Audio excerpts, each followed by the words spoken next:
Prime time bulletin के प्रायोजक हैं Earth skin and fitness centre, Bharat का पहला व एकमात्र QAI accredited centre, US FDA and European Union approved equipments, Earth building, Madhuban, Udaipur. नमस्कार, मैं हूं ज्योति। आप देख रहे हैं न्यूज 91 राजस्थान।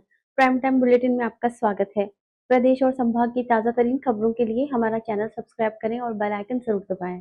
चलिए खबरों का सिलसिला शुरू करने से पहले नजर डालते हैं अब तक की टॉप हेडलाइंस पर। हेडलाइन के प्रायोजक हैं आरके प्रॉपर्टीज एंड कंसल्टेंट। आपके लिए आरके प्रॉपर्टीज लाए हैं सेक्टर 14 आबादी क्षेत्र में 200 फीट रिंग रोड के पास UIT converted plot. Padmavati Vihar में अपना प्लॉट बुक करने के लिए आज ही विजिट करें RK properties and consultant, star tower hotel Aakriti के पास, उदयपुर। बिना स्वीकृति चल रहे अवैध निर्माणों पर UDA ने की कार्रवाई। 2 होटल और 5 मंजिला इमारत को किया सीज। विधानसभा में 2 साल बनाम 5 साल को लेकर हुआ महासंग्राम। 4 बार हुई सदन की कार्रवाई स्थगित। गुलाबबाग में प्रकृति की सेवा के नाम पर हो रहा है दिखावा। बंद फव्वारों के बीच निजी कंपनी कर रही है खुद का प्रचार। और जल जीवन मिशन घोटाले में आरोपी अफसरों को भेजा जेल। रिटायर्ड IAS सुबोध अग्रवाल सहित अन्य की तलाश जारी। उदयपुर में अवैध निर्माण के खिलाफ प्रशासन ने सख्त रुख अपनाया है। उदयपुर विकास प्राधिकरण ने शनिवार को शहर से सटे इसवाल और अंबेरी क्षेत्र में कार्रवाई करते हुए निर्माणाधीन 2 होटल और एक 5 मंजिला भवन को सीज कर दिया। बिना भू उपयोग परिवर्तन और स्वीकृति के हो रहे इन व्यवसायिक निर्माणों पर लंबे समय से शिकायतें मिल रही थी। शहर में अनियंत्रित और अवैध निर्माण पर लगाम लगाने के लिए उदयपुर विकास प्राधिकरण ने शनिवार को बड़ी कार्रवाई की। ये कार्रवाई शहर से सटे राजस्व ग्राम ईसवाल और अंबेरी में की गई, जहां बिना अनुमति के व्यवसायिक निर्माण किया जा रहा था। UDA आयुक्त राहुल जैन ने बताया कि हाल ही में राजस्व ग्राम ईसवाल को प्राधिकरण के क्षेत्राधिकार में शामिल किया गया है, जहां पर बहुमंजिला 2 बड़े होटल बनाए जा रहे थे। नोटिस जारी करने पर निर्माणकर्ता अनिल कुमार व्यास ने भूमि को आवासीय दर्ज बताया, जबकि बिना भू उपयोग परिवर्तन और बिना किसी स्वीकृति के होटल निर्माण किया जा रहा था। UDA द्वारा काम रुकवाने के निर्देश के बावजूद निर्माण जारी रखा गया, जिसके बाद दोनों निर्माणाधीन होटल भवनों को सीज कर दिया गया। वहीं राजस्व ग्राम अंबेरी में प्राधिकरण के अनुमोदित प्लान के भूखंड संख्या 75 से 81 के अंतर्गत भूखंड संख्या 79 और 80 पर बिना स्वीकृति के 5 मंजिला भवन का निर्माण किया गया। इसके अलावा भूखंड संख्या 81 पर अवैध रूप से स्विमिंग पूल भी बना दिया गया था। शिकायत मिलने पर UDA ने पहले ही निर्माण रुकवाकर निर्माणकर्ता भूरीलाल सिंघवी को नोटिस जारी किया था। निर्धारित समय में कोई दस्तावेज प्रस्तुत नहीं किए जाने पर इस निर्माणाधीन भवन को भी सीज कर दिया गया। UDA ने साफ किया है कि अवैध निर्माण के खिलाफ ऐसी कार्रवाई आगे भी जारी रहेगी। The Omkar School, a pioneer in school education, located at very good location to grow your child with all over development. Familiar environment, 1:15 student teachers ratio.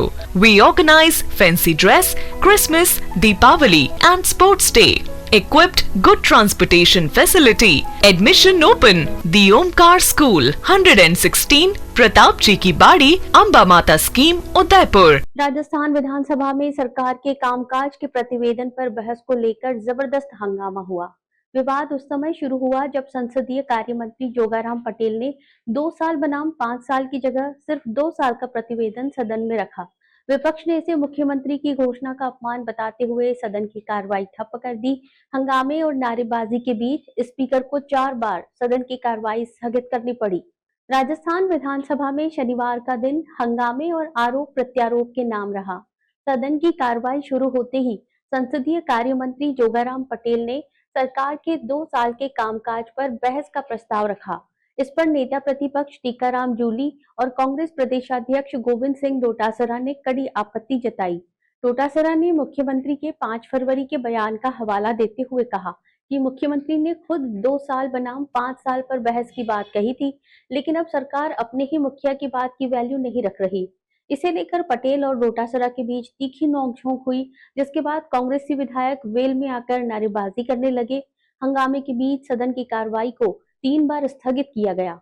शाम 5 बजे जब दोबारा कार्रवाई शुरू हुई, तब भी विपक्षी विधायकों का शोर शराबा जारी रहा इसी शोर के बीच स्पीकर ने बीजेपी विधायक अतुल भंसाली का नाम बहस के लिए पुकारा, लेकिन नारेबाजी तेज होने के कारण कार्रवाई को चौथी बार 5:45 तक के लिए स्थगित करना पड़ा। सदन में सिर्फ सत्ता पक्ष और मुख्य विपक्ष ही नहीं बल्कि भारत आदिवासी पार्टी के विधायक भी हमलावर दिखे। बीएपी विधायकों ने पेपर लीक और भर्ती गड़बड़ियों की सीबीआई जांच की मांग वाली टी-शर्ट पहनकर और पोस्टर लहराकर विरोध प्रदर्शन किया। इस दौरान कैबिनेट मंत्री डॉक्टर किरोड़ी लाल मीणा ने चुटकी लेते हुए बीएपी विधायकों से कहा कि मेरे साड़ू डोटासरा को सुनाओ, उन्हें सुनाई नहीं दे रहा। वहीं बीजेपी विधायक शत्रुघ्न गौतम ने पिछली सरकार पर चारागाह जमीन आवंटन में 400 करोड़ के घोटाले के और केकड़ी बाईपास निर्माण में चहेतों को फायदा पहुंचाने के गंभीर आरोप लगाए। उन्होंने दावा किया कि तत्कालीन मुख्यमंत्री ने दोषी अफसरों के खिलाफ कार्रवाई रोक दी थी। भ्रष्टाचार के आरोपों के साथ साथ निजी हमलों का दौर भी चला। कांग्रेस विधायक रीता चौधरी ने झुंझुनू के प्रभारी मंत्री अविनाश गहलोत पर गंभीर आरोप लगाते हुए कहा कि वे मंडावा में हवेलियों और जमीनों पर कब्जा करवाने वाले भूमाफियाओं का साथ दे रहे हैं। उन्होंने सदन में कहा कि प्रभारी मंत्री उनका फोन तक नहीं उठाते।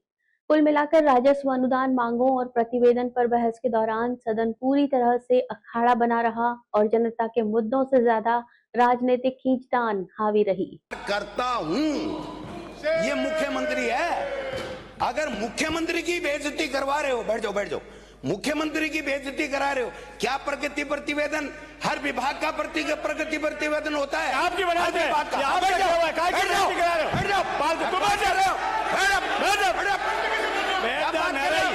तमाशा लगा रखा है, तुम्हारे कागज का बोर्ड है क्या?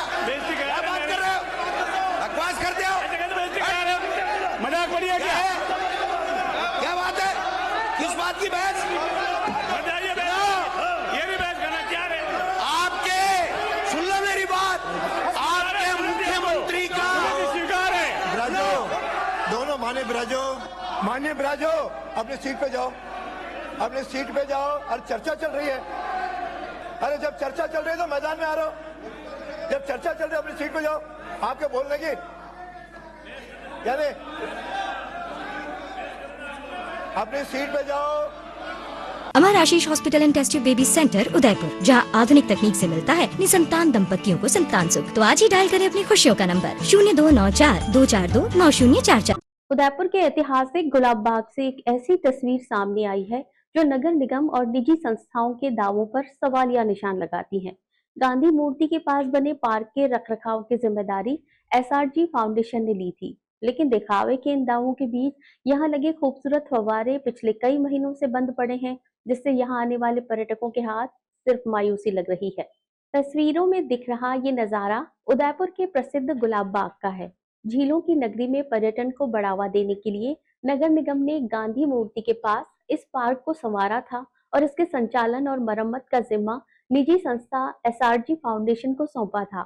पार्क में घुसते ही आपको संस्था के बड़े बड़े साइन बोर्ड नजर आएंगे, जिन पर लिखा है कि प्रकृति की सेवा ही ईश्वर की सेवा है। इन बोर्ड्स के जरिए संस्था ने पार्क की देखरेख और सौंदर्य को बनाए रखने के ऊंचे ऊंचे दावे किए, लेकिन हकीकत इन शब्दों के बिल्कुल उलट है। हकीकत ये है कि इस पार्क की खूबसूरती का मुख्य केंद्र रहे फव्वारे पिछले कई महीनों से बंद पड़े हैं। देखरेख के अभाव में अब ये फव्वारे महज कंक्रीट के ढांचे बनकर रह गए हैं। यहाँ आने वाले पर्यटक उम्मीद करते हैं कि उन्हें फव्वारों के बीच एक सुकून भरा माहौल मिलेगा, लेकिन उन्हें यहाँ सिर्फ सूखे पड़े फव्वारे और संस्था के प्रचार वाले बोर्ड ही देखने को मिलते हैं। स्थानीय लोगों का कहना है कि निजी संस्था ने बोर्ड लगाकर अपना प्रचार तो बखूबी कर लिया, लेकिन फव्वारों के संचालन और तकनीकी मरम्मत की अपनी असली जिम्मेदारी से पूरी तरह पल्ला झाड़ लिया। गुलाब बाग में हर रोज देश विदेश से सैकड़ों सैलानी आते हैं। ऐसे में इस महत्वपूर्ण स्थान पर अव्यवस्थाओं का होना स्मार्ट सिटी उदयपुर की छवि पर दाग लगा रहा है। जब संस्था ने रखरखाव की जिम्मेदारी ली थी तो आखिर किसके आदेश पर ये फव्वारे बंद हैं? क्या नगर निगम के अधिकारियों ने कभी इन बोर्ड्स के पीछे की बदहाली का निरीक्षण किया है? पर्यटकों का कहना है कि इन फव्वारों को जल्द से जल्द शुरू किया जाए ताकि पार्क की खोई हुई रौनक लौट सके। पूनम फर्नीचर 31 वर्षों से आपकी सेवा में। Office, hospitals, hotels, college, corporate और सभी तरह के गवर्नमेंट इंस्टीट्यूशंस में टर्नकी प्रोजेक्ट्स विशेषज्ञ। पूनम फर्नीचर्स आपके लिए लाए हैं 0 डाउन पेमेंट 0% ब्याज पर आसान ऋण योजना। घर के आंगन सा लगे ससुराल का हर कोना। पूनम फर्नीचर के बिना बिटिया ससुराल न जाए। पूनम फर्नीचर्स, हिरन मगरी, सेक्टर 5, मेन रोड, उदयपुर। जल जीवन मिशन घोटाले में बड़ी कार्रवाई करते हुए कोर्ट ने 10 आरोपियों को न्यायिक हिरासत में भेज दिया है। एसीबी की रिमांड अवधि खत्म होने के बाद सभी आरोपियों को शनिवार को कोर्ट में पेश किया गया, जहां उन्हें जेल भेजने के आदेश दिए गए। वहीं रिटायर्ड आईएएस सहित अभी 4 आरोपी फरार हैं, जिनकी तलाश में एसीबी की टीमें लगातार दबिश दे रही हैं। जल जीवन मिशन से जुड़े बहुचर्चित घोटाले में रिमांड अवधि समाप्त होने के बाद शनिवार को कोर्ट ने इस मामले में गिरफ्तार किए गए सभी 10 आरोपियों को जुडिशियल कस्टडी में भेज दिया है। इससे पहले एसीबी ने सभी आरोपियों की 2 दिन की रिमांड मांगी थी, लेकिन कोर्ट ने रिमांड अवधि पूरी होने के बाद उन्हें जेल भेजने का आदेश दिया। शुक्रवार को एसीबी ने आरोपियों से करीब 4 घंटे तक आमने सामने बैठाकर पूछताछ की। इस दौरान कुछ अधिकारियों से अलग अलग भी सवाल जवाब किए गए, ताकि फर्जी बिल और वित्तीय लेन देन की कड़ियां जोड़ी जा सके। एसीबी ने 17 फरवरी को जलदाय विभाग के 10 अधिकारियों को गिरफ्तार किया था और 18 फरवरी को उन्हें कोर्ट में पेश किया गया था। उस दौरान कोर्ट ने 5 दिन की मांग के बजाय 3 दिन की रिमांड मंजूर की थी।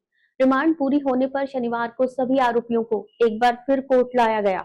जेल भेजे गए आरोपियों में चीफ इंजीनियर जयपुर शहर केडी गुप्ता, तत्कालीन मुख्य अभियंता दिनेश गोयल, रिटायर्ड तकनीकी चीफ इंजीनियर डीके गौड़, अधीक्षण अभियंता निरिल कुमार, वित्तीय सलाहकार सुशील शर्मा, अतिरिक्त मुख्य अभियंता शुभांशु दीक्षित, अरुण श्रीवास्तव, महेंद्र प्रकाश सोनी, अधिशासी अभियंता विशाल सक्सेना और छत्तीसगढ़ से गिरफ्तार मुकेश पाठक शामिल हैं।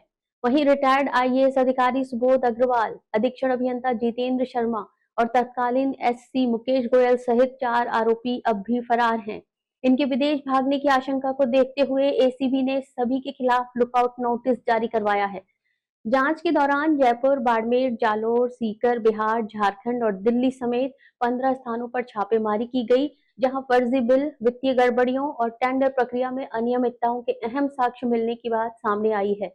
एसीबी के अनुसार मामले की जांच जारी है और फरार आरोपियों की गिरफ्तारी के लिए टीमें लगातार प्रयास कर रही हैं। एसीबी ने जो इन्वेस्टिगेशन किया और उसके बाद में उन्होंने 2 दिन का कोर्ट से रिक्वेस्ट करी, 3 दिन का पहले ले चुके थे और 2 दिन के रिमांड के लिए रिक्वेस्ट करी उन्होंने कि इसमें भेजा जाए को।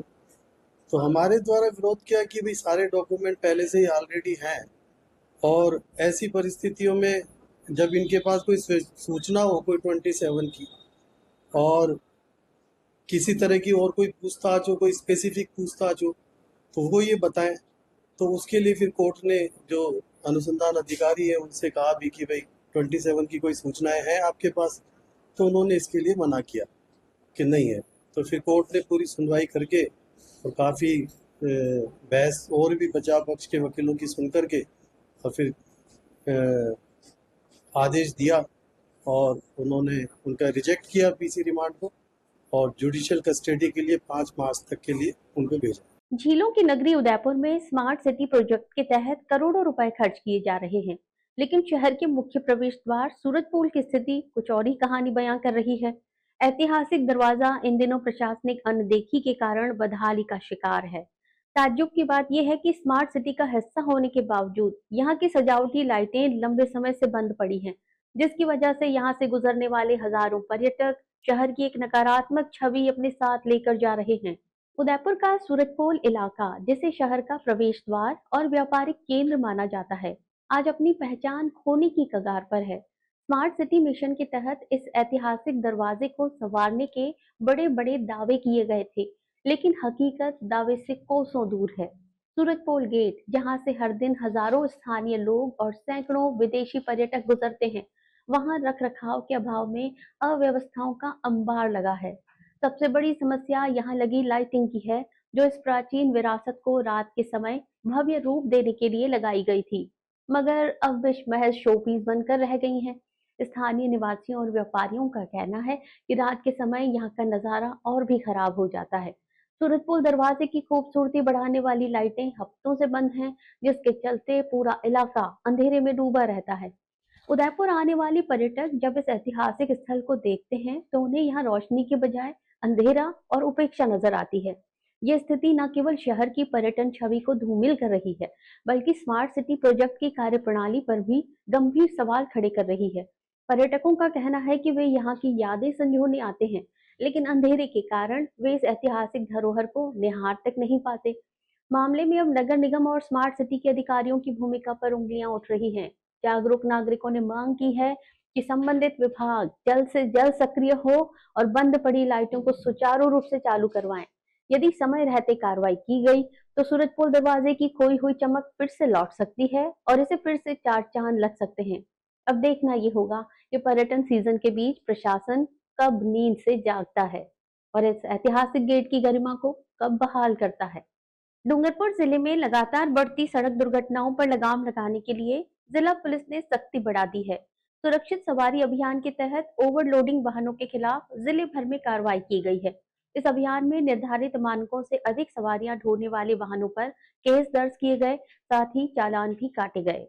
डूंगरपुर जिला पुलिस की ओर से सड़क सुरक्षा को लेकर एक और अहम पहल की गई है। सुरक्षित सवारी नाम से चलाए जा रहे इस जिला स्तरीय अभियान के तहत ओवरलोडिंग वाहनों के खिलाफ व्यापक कार्रवाई की गई। अभियान में क्रूजर, टेम्पो, जीप और मिनी बस जैसे सवारी वाहनों की विशेष जांच की गई, जो तय मानकों से अधिक सवारियां बिठाकर परिवहन कर रहे थे। एसपी मनीष कुमार के निर्देशन में जिले के सभी डीएसपी और थाना स्तर की पुलिस टीमों ने कार्रवाई करते हुए ओवरलोडिंग के 10 प्रकरण दर्ज किए। इसके साथ ही 142 ओवरलोडिंग वाहनों के कुल 38,400 रुपए के चालान बनाए गए। पुलिस ने ये भी कहा कि जिन चालकों पर प्रकरण दर्ज हुए हैं, उनके लाइसेंस निरस्त करने की प्रक्रिया भी शुरू की जा रही है। पुलिस के अनुसार ओवरलोडिंग और यातायात नियमों की अनदेखी सड़क दुर्घटनाओं का बड़ा कारण बन रही है। आंकड़ों पर नजर डालें तो साल 2024 में 545 दुर्घटनाओं में 273 लोगों की मौत हुई, जबकि वर्ष 2025 में 543 दुर्घटनाओं में 290 लोगों ने जान गंवाई। वहीं वर्ष 2026 में जनवरी तक 58 दुर्घटनाओं में 19 लोगों की मौत हो चुकी है। पुलिस ने आम जन से अपील की है कि 10-20 रुपए बचाने के लिए अपनी जान खतरे में न डालें, ओवरलोडिंग वाहनों में न बैठें, 4 पहिया वाहन में सीट बेल्ट और 2 पहिया वाहन पर हेलमेट का प्रयोग करें। पुलिस का कहना है कि ये कार्रवाई आम जनता को परेशान करने के लिए नहीं, बल्कि जिले में दुर्घटनाओं पर प्रभावी अंकुश लगाने और लोगों को सुरक्षित यात्रा का भरोसा दिलाने के लिए की जा रही है। कम से कम 20-21 सवारी अंदर बैठी है और ऊपर जने बिठा रखे थे। कितनी बार तेरे को पाबंद किया है? आपने बोला था उसके बाद पहले भी तेरा चालान कटा है कि नहीं? क्षमता से अधिक का चालान बनाया तेरे, कटा है? रसीदें हैं? बताओ।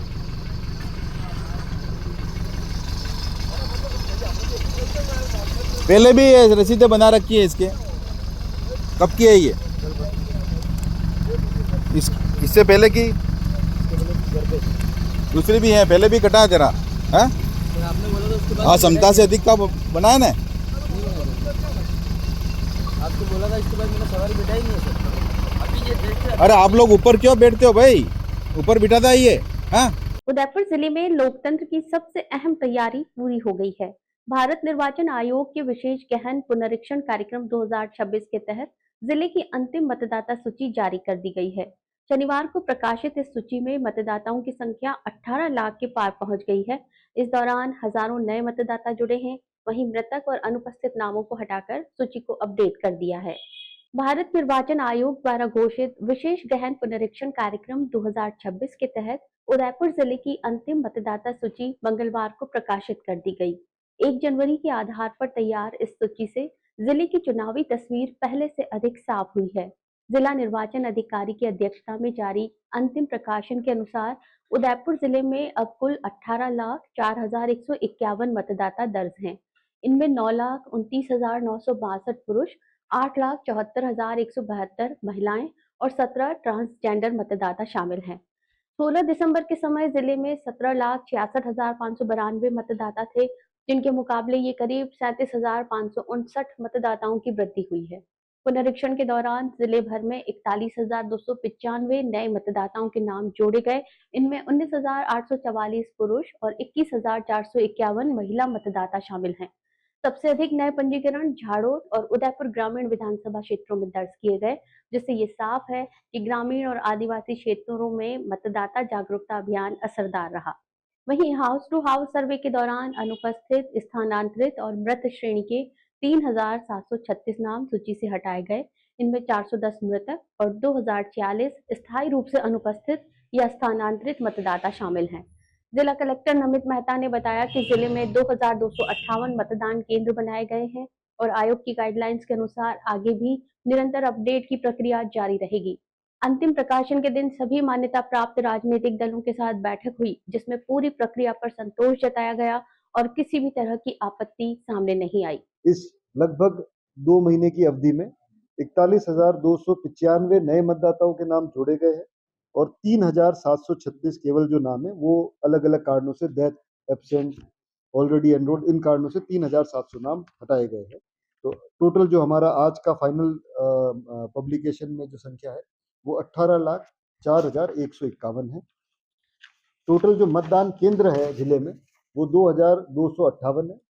जो कमीशन की गाइडलाइंस है कि 1200 मतदाताओं पे एक मतदान केंद्र हो, उसको ध्यान में रखते हुए बनाए गए हैं और आज के बाद भी कंटिन्यूअस अपडेशन जारी रहेगा। किसी भी व्यक्ति को अपना नाम जुड़ाना या और कोई अन्य आपत्ति कोई दर्ज करानी है तो वो कमीशन की गाइडलाइन अनुसार कंटिन्यूअस बेसिस। बांसवाड़ा जिले से एक दर्दनाक हादसे की खबर सामने आई है, जहां घर पर पानी की मोटर चालू करते समय एक नाबालिग छात्रा करंट की चपेट में आ गई।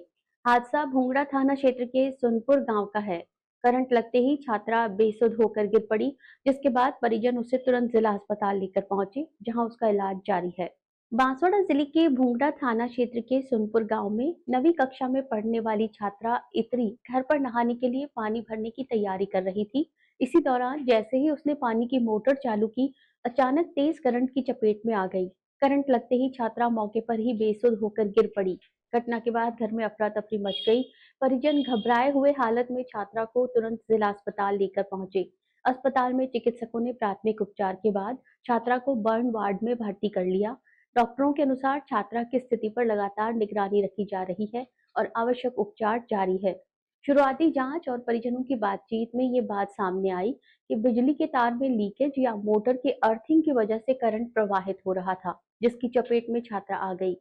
इस घटना ने एक बार फिर बिजली उपकरणों के रखरखाव और बच्चों की सुरक्षा को लेकर बड़े सवाल खड़े कर दिए हैं। फिलहाल छात्रा का उपचार जारी है और परिजन उसके जल्द स्वस्थ होने की प्रार्थना कर रहे हैं। पाली जिले से एक दिल दहला देने वाली खबर सामने आ रही है, जहां विकास की अंधी दौड़ और खनन माफिया की लापरवाही ने बेजुबान गायों के लिए काल का रूप ले लिया। पिछले 15 दिनों से मौत का तांडव जारी है। पत्थर की खदानों से निकलने वाले जहरीले पानी को गोचर भूमि में छोड़ा जा रहा है, जिसे पीते ही अब तक 20 से ज्यादा गायें दम तोड़ चुकी हैं। हालत इतनी गंभीर है कि जो गायें जिंदा हैं वो खड़ी तक नहीं हो पा रही हैं। पाली जिले से 22 किलोमीटर दूर स्थित बाला और पूर्णा गांव की 500 बीघा गोचर भूमि आज बेजुबानों की कब्रगाह बनती जा रही है। यहाँ 100 से ज्यादा पत्थर की खदानें हैं, जहां से पिछले 1 महीने से मड पंप लगाकर बरसाती और दूषित पानी को चरागाह में छोड़ा जा रहा है। इस जहरीले पानी का कहर ऐसा है कि इसे पीते ही गायों के पेट फूल रहे हैं और तड़प तड़प कर उनकी मौत हो रही है। फरवरी के पहले हफ्ते से शुरू हुआ ये सिलसिला थमने का नाम नहीं ले रहा है। ग्रामीणों के अनुसार अब तक 20 से ज्यादा गोवंश काल के गाल में समा चुके हैं, जबकि इतनी ही गायें गंभीर रूप से बीमार हैं। हालात इतने बदतर हैं कि बीमार पशुओं के पैर जवाब दे चुके हैं और ग्रामीण उन्हें पिकअप गाड़ियों में लादकर इलाज के लिए पाली भेज रहे हैं। ग्रामीणों का कहना है कि न केवल पशु मर रहे हैं, बल्कि इस केमिकल युक्त पानी ने पूरी जमीन को बंजर बना दिया है और हरे भरे पेड़ जलकर काले पड़ गए हैं। हैरानी की बात यह है कि गांव में पशुओं के लिए बने 2 पानी के टैंकों का कनेक्शन भी पीएचईडी विभाग ने काट दिया है। बेसहारा पशुओं की सेवा के लिए ग्रामीणों ने एक बाड़ा बनाकर निजी खर्च पर टैंकर मंगवाना शुरू किया है, लेकिन खुले में फैला खदानों का पानी अभी भी बड़ा खतरा बना हुआ है। मामले की गंभीरता को देखते हुए पशुपालन विभाग के संयुक्त निदेशक डॉक्टर मनोज कुमार पंवार ने मौके का मुआयना किया है। उन्होंने पुष्टि की है कि माइंस के दूषित पानी के कारण ही पशुओं की मौत हो रही है। विभाग ने अब माइंस अधिकारियों को पत्र लिखकर गोचर में पानी छोड़ने पर रोक लगाने के निर्देश दिए हैं। साथ ही पीएचईडी से पानी का कनेक्शन बहाल करने की मांग की गई है। लेकिन सवाल ये है कि इन 20 मौतों का जिम्मेदार कौन है? चलते चलते फिर नजर डालते हैं अब तक की टॉप हेडलाइंस पर। हेडलाइन के प्रायोजक हैं आरके प्रॉपर्टीज एंड कंसल्टेंट। आपके लिए आरके प्रॉपर्टीज लाए हैं सेक्टर 14 आबादी क्षेत्र में 200 फीट रिंग रोड के पास UIT converted plot. Padmavati Vihar में अपना प्लॉट बुक करने के लिए आज ही विजिट करें RK properties and consultant, star tower hotel Aakriti के पास, उदयपुर। बिना स्वीकृति चल रहे अवैध निर्माणों पर UDA ने की कार्रवाई, 2 होटल और 5 मंजिला इमारत को किया सीज। विधानसभा में 2 साल बनाम 5 साल को लेकर हुआ महासंग्राम, 4 बार हुई सदन की कार्रवाई स्थगित। गुलाब बाग में प्रकृति की सेवा के नाम पर हो रहा है दिखावा, बंद फव्वारों के बीच निजी कंपनी कर रही है खुद का प्रचार। और जल जीवन मिशन घोटाले में आरोपी अफसरों को भेजा जेल, रिटायर्ड IAS सुबोध अग्रवाल सहित अन्य की तलाश जारी। अपने स्मार्टफोन पर प्रदेश भर की खबरों से अपडेट रहने के लिए आज ही हमारा चैनल सब्सक्राइब करें और बेल आइकन जरूर दबाएं। फिलहाल इस बुलेटिन में इतना ही। दीजिए इजाजत ज्योति को। आप देखते रहिए न्यूज़ 91 राजस्थान। नमस्कार। प्राइम टाइम बुलेटिन के प्रायोजक हैं Earth skin and fitness centre, Bharat का पहला व एकमात्र QAI accredited center, US FDA and European Union approved equipments, earth building, Madhuban, Udaipur. ये है चैनल 91 प्लस नेटवर्क और आप देख रहे हैं न्यूज़ 91। न्यूज़ 91, आवाज हम सबकी।